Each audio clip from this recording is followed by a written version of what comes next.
22-ci əsr kanalının bugünkü buraxılışında hər birinizi xoş gördük, dəyərli izləyicilər.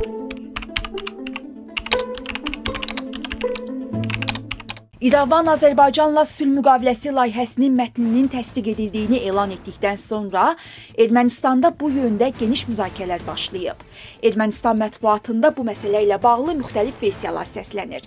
Bəzi politoloqlar iddia edirlər ki, İrəvan üçün əsl kabus bundan sonra başlayacaq.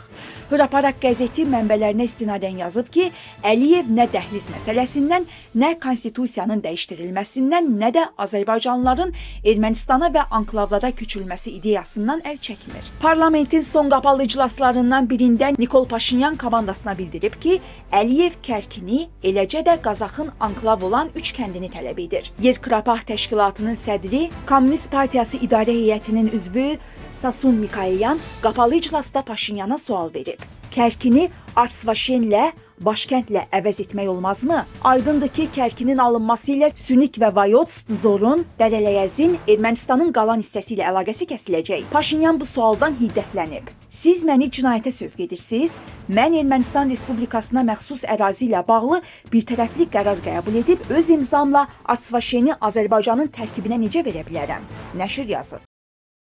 Dəyərli izləyicilər, ölkə və dünya gündəmi ilə bağlı xəbərlər təqdim etməyə davam edəcəyik. Öz fikirlərinizi şərh bölümündə qeyd etməyi unutmayın. Sağlıqla qalın.